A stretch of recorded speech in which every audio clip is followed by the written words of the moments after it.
오늘 사도행전 18장 1절 말씀에는 그 후에라고 시작합니다. 이 그 후에라는 뜻은 앞장 사도행전 17장에서 바울 사도가 어디서 전도합니까? 아테네에서 복음을 전한 후에 적은 무리였지만 예수를 영접한 사람이 있은 후, 이런 뜻입니다. 17장 34절을 한번 읽어보겠습니다. 같이 한번 읽습니다. 시작.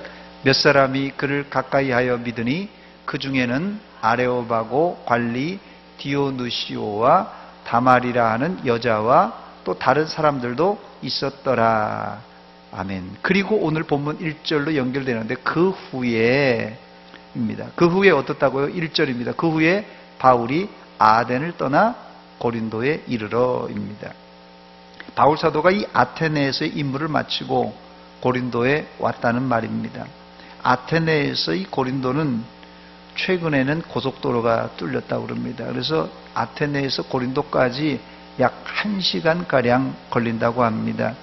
그러나 대중교통을 이용하면 버스를 타면 정차하는 데가 있어서 그런지 한 2시간 정도 대중교통을 이용하면 걸린다고 합니다.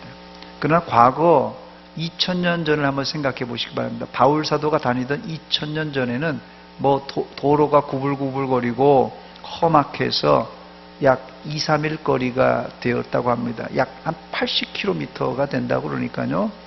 한 이틀, 사흘 정도 걸어야 되는 거리입니다. 바울 사도가 이 아시아에서 마게도냐로 건너온 이후에 첫 번째 도시 이 빌립보, 데살로니가, 베레아, 아테네, 아덴, 그리고 나서 이제 고린도까지 오는데 걸리는 시간이 생각보다는 이제 길지 않았습니다.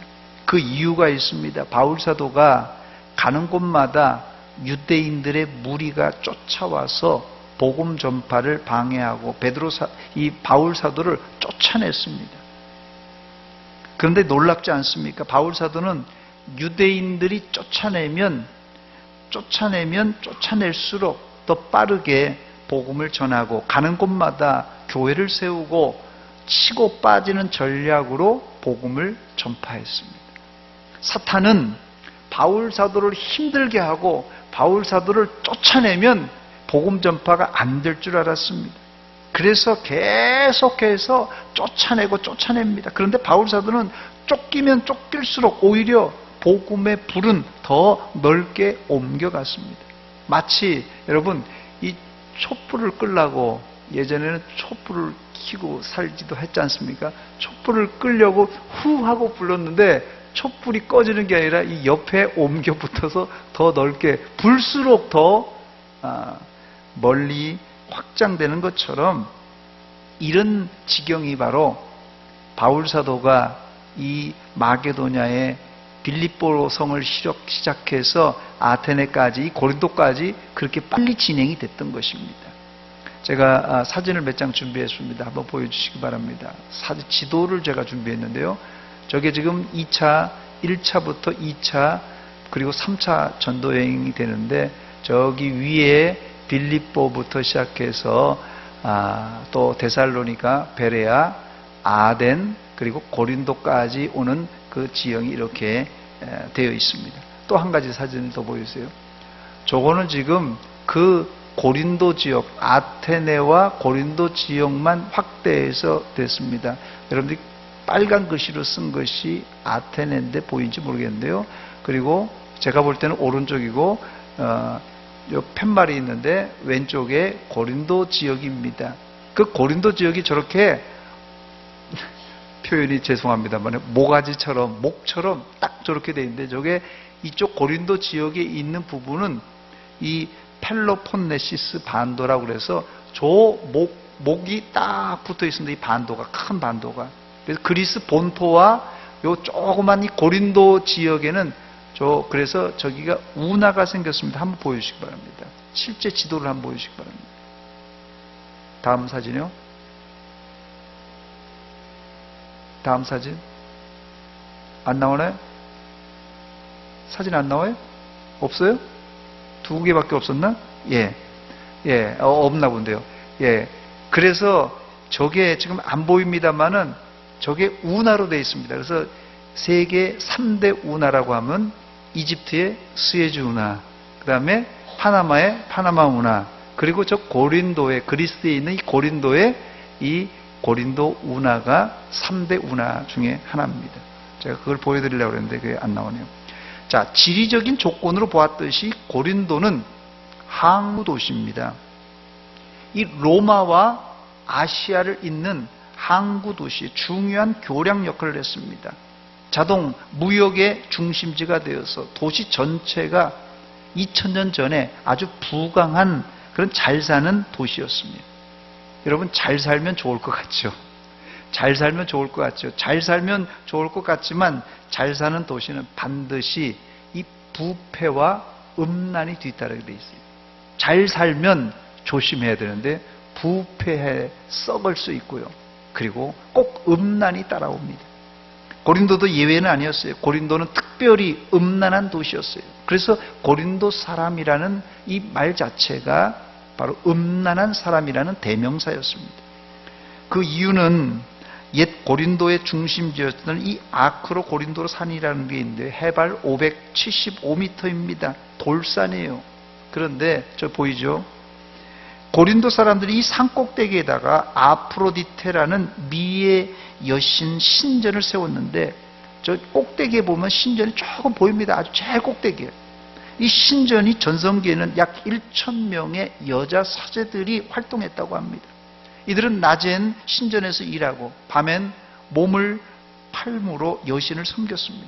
그래서 이 고린도 주민들은 물론 이 여자 사제들과 이렇게 음란한 행위를 하고, 심지어는 항구 도시이기 때문에 외국에서도 배들이 들어와서, 항구 도시가 조금, 항구 도시에 사는 사람들한테 좀 죄송합니다만은 그렇게 나쁜 의미에서는 이런 그 음란한 행위가 잦았던 곳입니다. 이 아크로 고린도 산을 지금 보셨듯이 사진 속에 이 산이 해발 575m입니다. 자, 그런데 아까 제가 말씀드린 대로 그 꼭대기에 여신을 섬기는 신전을 세웠다고 그러는데 그 성체를 한번 보여주시기 바랍니다. 즉 꼭대기를 지금 저 확대해서 보면 저렇게 이 아크로폴리스 성체가 있고, 그리고 그 안에는 이 아프로디테 여신의 그 신전이 있었다고 합니다.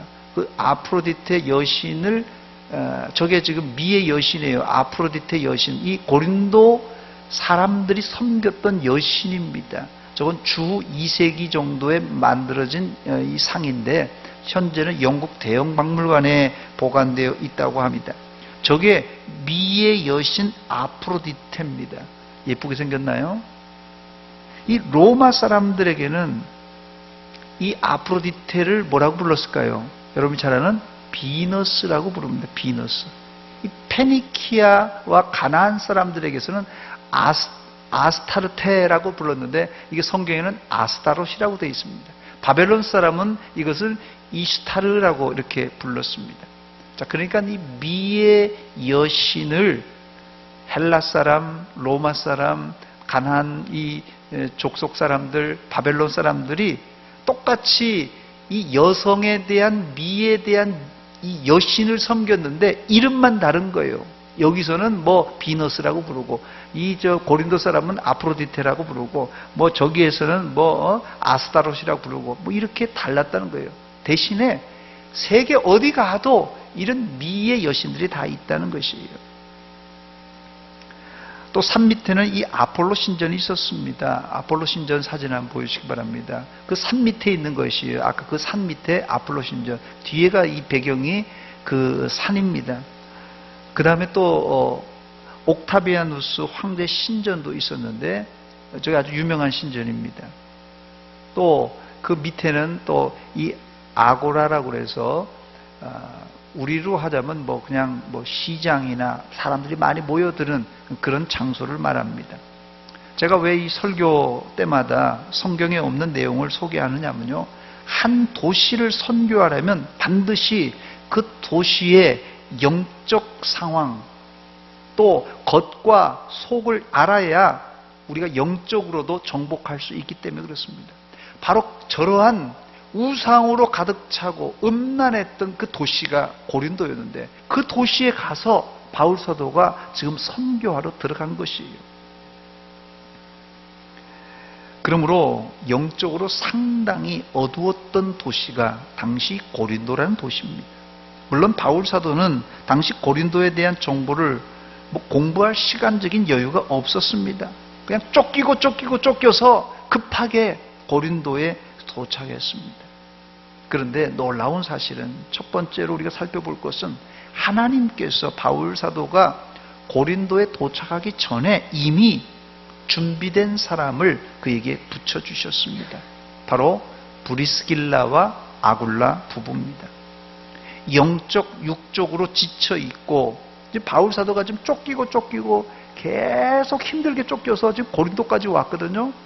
지금 영적으로도 육적으로도 굉장히 지친 상태에 있고 혼자 홀몸으로 오느라고 동역자들도 같이 하지 못했어요. 그런데 이 고린도에서 누굴 만났다고요? 바로 브리스길라와 아굴라 부부를 만났어요. 천군 만마를 얻은 것입니다. 본문 2절입니다. 우리 한 목소리 같이 읽겠습니다. 시작. 아굴라라 하는 본도에서 난 유대인 한 사람을 만나니 글라우디오가 모든 유대인을 명하여 로마에서 떠나라 한 고로 그가 그 아내 브리스길라와 함께 이달리아로부터 새로 온지라 바울이 그에게 감회했습니다. 본문 2절에 보면 글라우디오스라는 이 이름이 나오는데 이 글라우디오는 당시 로마 제국의 네 번째 황제였습니다. 5대 황제가 네 번째, 그 다음에 황제가 누구냐면 네로 황제, 그 유명한 네로 황제. 그러니까 이 글라우디오스가 이 네로 황제의 아버지가 됩니다. 한번 사진을 한번 보여주시기 바랍니다. 이 본 이름이 티베리우스 클라우디우스 네로 게르마니쿠스. 이 이름이 굉장히 기네요. 그 네로가 저기 아마 그래서 아들이 그 이름을, 아버지 이름을 이렇게 따거든요, 보통. 그 네로가 저기 있는 거 보니까, 저게 흉상입니다. 주전 10년부터 주 54년까지, 재위기간은 약 14년 동안, 이제 황제에 올랐는데 41년부터 54년까지 왕위에 있었습니다. 글라디우스의 황제가 처음 재위하던 초창기에는 주 45년경에 로마 시민들의 인기를 얻기 위해서 유대인들이 이제 그 로마 사람들이 유대인들을 싫어했어요. 그래서 이 유대인들을 전부 다 로마시에서 다 추방하는 칙령을 발표합니다. 이때 로마에 살고 있었던 유대인들이 약 2만 5천 명 정도 되는데 이 2만 5천 명 정도의 상당히 많은 숫자죠. 이 사람들이 갈 데가 없으니까 배를 타고 바로 어디로요? 고린도라는 지역에 대거 이주했던 것입니다. 물론 다른 데도 있겠지만 고린도에 가장 많이 거주를 했다고 합니다. 이 2만 5천 명 중에 이 브리스길라와 아굴라 부부가 끼어 있었는데 이 브리스길라와 아굴라 부부가 고린도에 도착하고 얼마 안 돼서 바로 누가 도착했다고요? 바울 사도가 아테네에서 고린도에 도착한 것입니다. 시간적으로는 브리스길라와 아굴라 부부가 바울 사도보다 약간 먼저 도착한 것입니다. 본문 2절에 읽어보면은 이들 부부는 바울 사도보다 조금 먼저 도착한 그 일을 거기 보니까 그가 아굴라 2절입니다. 그 아내 브리스길라와 함께 이달리아로부터 새로 온지라 바울이 그에게 감해 그랬어요. 새로 온지라 바울이 그들에게 갔다 그랬어요. 새로 왔다는 말은 얼마 전에 최근에 왔다는 뜻입니다. 아굴라를 여기 소개하는데 소아시아의 본도 출신 유대인입니다.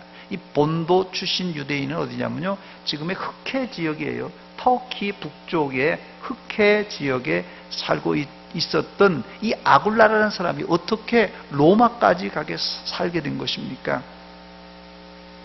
당시 본도는 이 소아시아의 작은 독립국가였는데 로마가 다스렸습니다.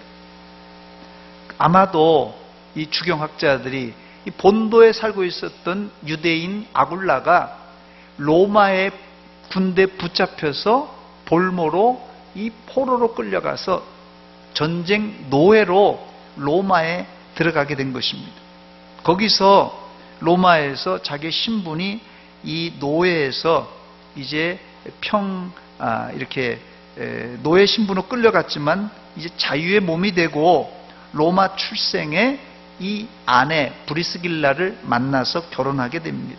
그러다가 주 45년 글라우디우스 황제가 로마인들을 다 추방하려니까, 아내는 사실 로마인이지만은 유대인을 다 추방하는데 뭐 남편만 가라고 할 수 없잖아요. 그래서 같이 고린도로 오게 된 것입니다. 그런데 이 시점에 바울 사도는 오늘 이 아테네에 딱 도착한 것입니다. 바울 사도와 이 브리스길라와 아굴라 부부가 고린도에 딱 와서 만날 수 있는 확률, 참 이게 어려운 확률입니다.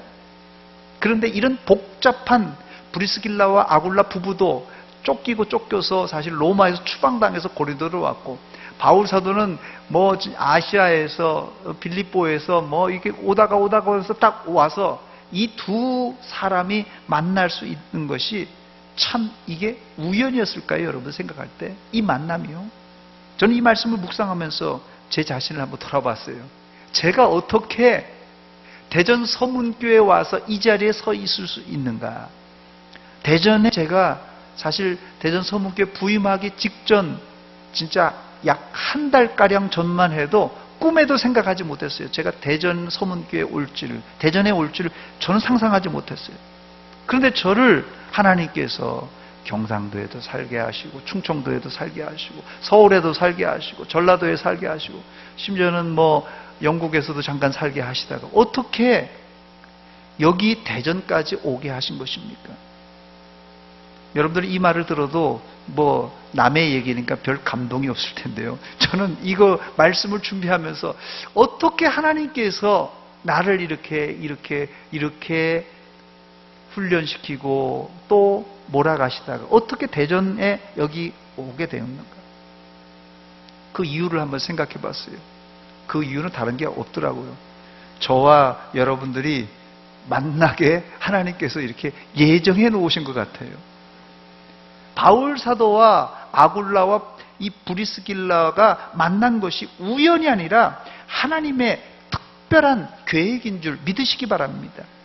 당시 로마에서 추방된 유대인들이 25,000명이나 고린도에 왔는데 그 많은 사람들 가운데서 어떻게 바울 사도와 아굴라 부부가 만날 수 있었던 것입니까?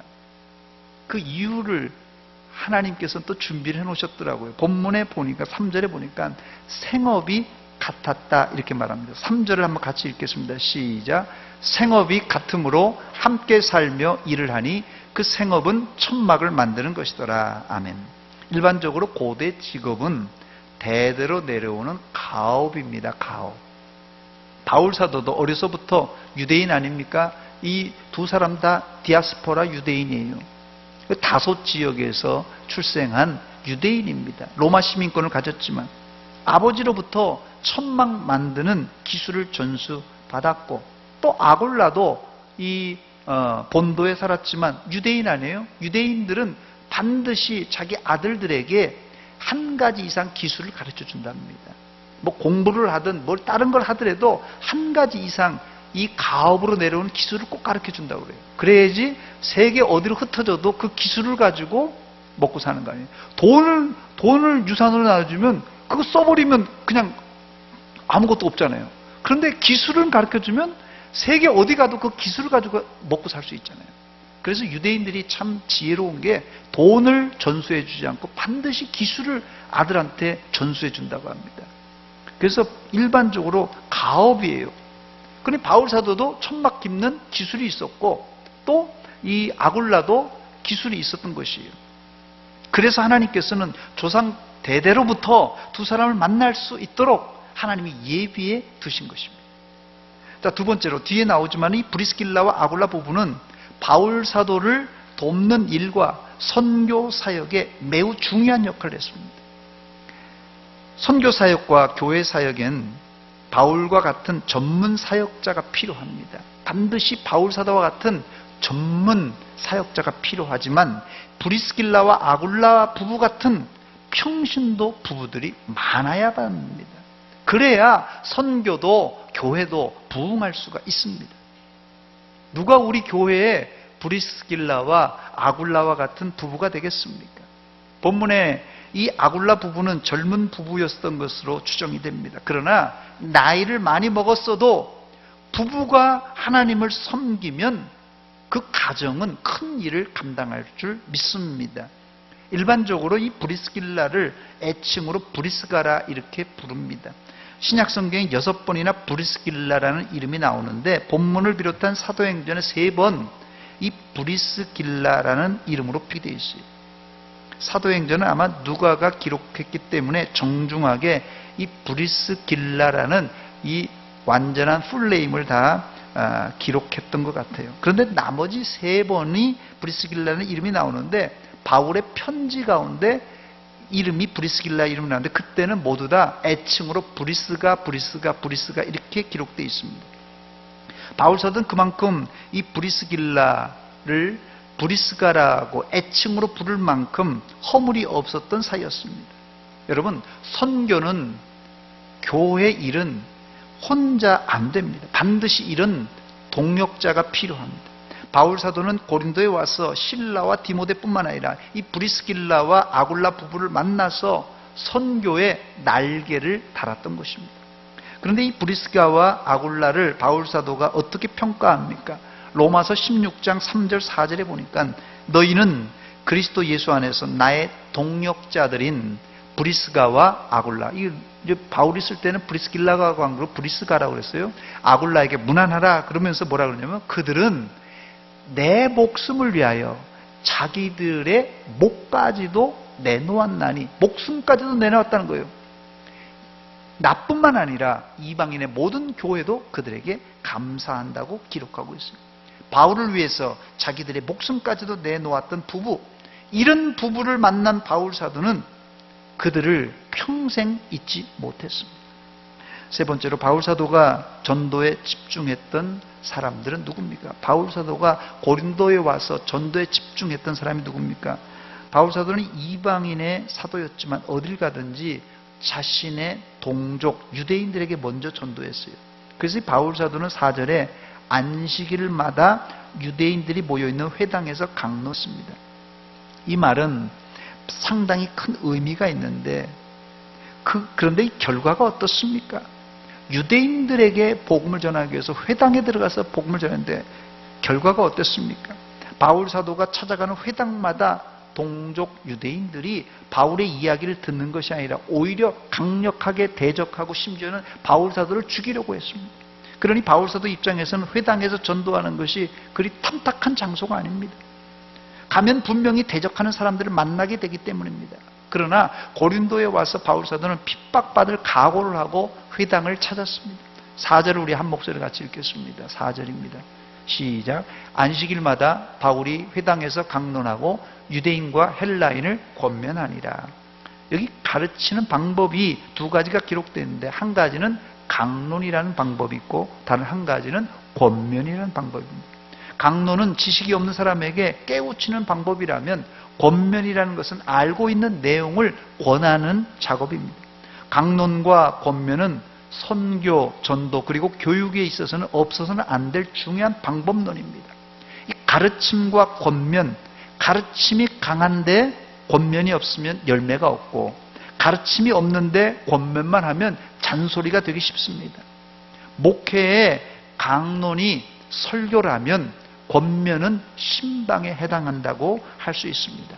이 설교와 신방이 조화를 잘 이루어야지 이게 좋은 교육의 효과가 나타난다는 것입니다. 네 번째, 그런데 이 바울 사도의 강론과 권면이 힘을 받게 되는데 언제부터입니까? 처음부터가 아니라 5절 말씀에 보니까 실라와 디모데가 마게도냐로부터 내려오매 바울이 하나님의 말씀에 붙잡혀 유대인들에게 예수는 그리스도라고 밝히 증언했다고 했습니다. 바울 사도는 자기의 동역자 디모데와 실라가 오자 하나님의 말씀에 붙잡혔습니다. 이 말씀에 붙잡혔다는 말은 말씀에 완전히 포로가 되었다는 것이에요. 이 말은 바울의 생각과 의지도 심지어 운명도 다 하나님의 말씀에 붙잡혀 바울의 것이 아니라 하나님의 것이 되었다는 뜻이에요. 특히 이 붙잡혀라는 뜻은 헬라어로 시네나게토라는 단어인데요. 이 신네코라는 동사에서 나온 말입니다. 이 신이란 말은 이 헬라어에서는 함께라는 뜻이고, 에코란 말은 가지다, 잡다라는 것이에요. 그래서 함께 잡다, 함께 가지다라는 뜻이에요. 즉 이 뜻은 바울 사도가 뭘 함께 잡고 함께 가졌다는 것입니까? 하나님 말씀에 붙잡혀 바울 사도는 예수는 그리스도라고 밝히 증언했다는 뜻이에요. 그때 좋은 복음의 열매가 나타났습니다. 본문 8절 말씀입니다. 같이 읽겠습니다. 시작. 또 회당장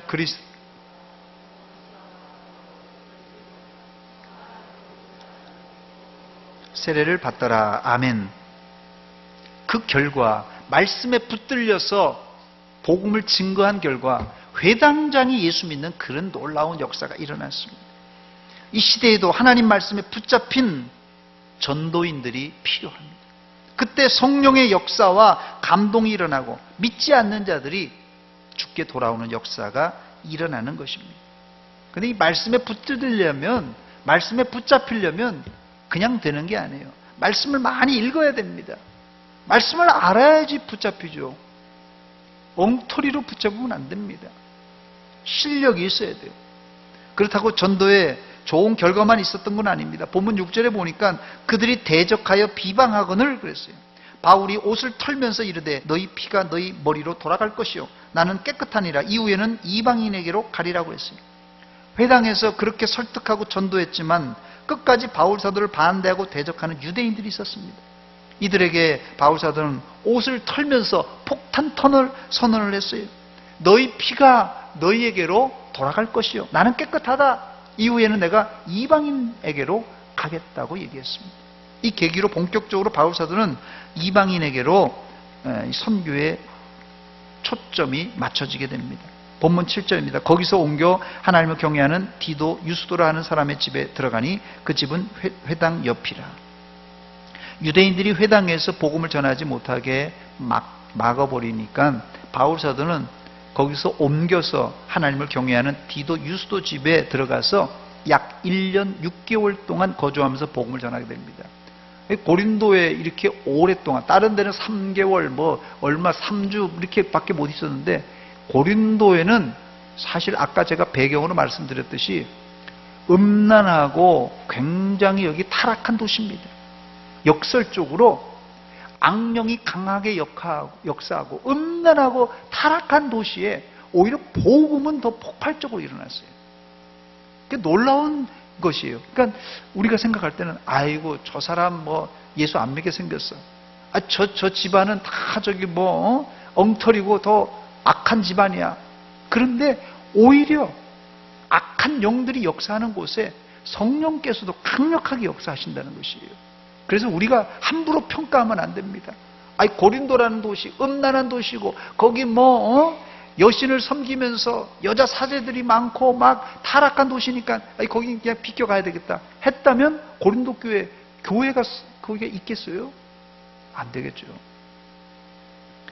여기서 우리는 아주 재미난 사실을 발견하게 되는데, 바울이 전도한 방향, 즉, 목표와 그 결과는 다르게 나타난다는 것이에요. 바울이 목표했던 거와 결과가 달랐어요. 바울은 자신의 동족 유대인을 복음화시키기 위해서 회당에 들어가서 여러 차례 복음을 전했지만 유대인들은 바울 사도를 거부하고 쫓아냈습니다. 그런데 어떻게 됐습니까? 이제 디도, 유스도 같은 이방인이 전혀 예수 믿을 것 같지 않았지만 바로 이 이방인이 예수를 믿는 역사가 일어났습니다. 하나님의 계획은 너무나 심오해서 우리가 다 모릅니다. 저 사람은 예수 믿을 것 같은데, 잘 믿을 것 같은데 복음을 전해도 안 믿어요. 저 사람은 별거 안 믿을 것 같은데도 어떻게 한번 얘기했는데 예수를 믿겠다는 거예요. 이게 우리가 알 수 없다는 거예요. 전도와 선교는. 이런 예상치 못한 결과로 그 음란한 도시 고린도에 교회가 세워집니다, 여러분. 저는 이 고린도 교회 개척은 바울 사도의 혼자의 힘으로 한 것이 아니라 여러 사람들이 동역하고 합심한 결과라고 생각합니다. 이 고린도 교회는 사실 바울도 애썼지만 교회 개척의 1등 공신은 아까 말씀드린 이 브리스길라와 아굴라 부부입니다. 또 나중에 합류한 이 디모데와 실라가 그 일에 힘을 썼어요. 이런 동력자가 받쳐줄 때 바울 사도는 말씀에 더욱 확실하게 붙들릴 수 있었고, 디도, 유스도 같은 이방인이 주님께 돌아오는 그런 역사가 일어났던 것입니다. 이제 말씀을 마칩니다. 여러분 잘 들으시기 바랍니다.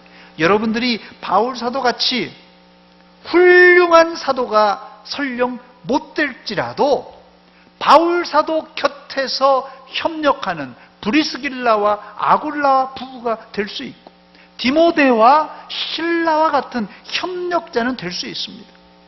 바울 사도 혼자 고린도 도시를 어떻게 다 전도할 수 있겠습니까? 바울 사도 혼자 고린도 교회를 어떻게 혼자 목회할 수 있겠습니까? 반드시 디모데와 실라와 브리스길라와 아굴라와 같은 그런 사람들이 필요하다는 것이에요. 그러니까 바울의 동역자가 여럿이 있었지만 그런데 그 역할도 다 달랐어요. 유스도처럼 자기 집을 복음 전파하는 데 사용해달라고 유스도가 자기 집을 내놓았어요. 아니면 바울 사도를 위해서 자기의 목숨을 내놓는 브리스길라와 아굴라와 같은 그런 부부도 있었고, 또 아들처럼 제자처럼 바울 사도의 복음 사역을 이제 누가와 실라는 대를 이어갔습니다. 각각 은사에 따라 다 달랐습니다. 하나님은 우리에게 무턱대고 유스도처럼 네 집을 내놓아라 이렇게 말씀하는 분이 아니다. 하나님은 각자의 받은 재능과 은사에 따라서 복음에 헌신하여 하나님 나라 확장을 위해서 각자의 개성에 따라서 쓰인다는 것이에요. 여러분들은 어떤 이제 영역을 맡아서 봉사하고 쓰임받기를 원합니까? 여러분들에게 하나님께서 재능을 주셨어요. 그 재능을 잘 활용해서 고린도 교회 여러 사람들이 합력하여 이런 교회를 세웠듯이 하나님의 교회, 대전 서문교회를 여러분들이 합력하여 세워나가시기를 주의 이름으로 축원합니다. 같이 기도합니다. 하나님 아버지, 은혜와 사랑 감사드립니다. 이 밤에 저희들에게 귀한 말씀 들려준 것 감사합니다. 고린도 교회가 음란하고 어려운 상황이었지만 하나님의 능력으로 세워졌습니다. 하나님, 바울 혼자가 아니라 거기서 협력하는 많은 사람들과 동역자들 통하여서 세워졌습니다. 하나님의 교회도 하나님 그렇게 세워지게 하여 주시옵소서. 예수님의 이름으로 기도하옵나이다. 아멘.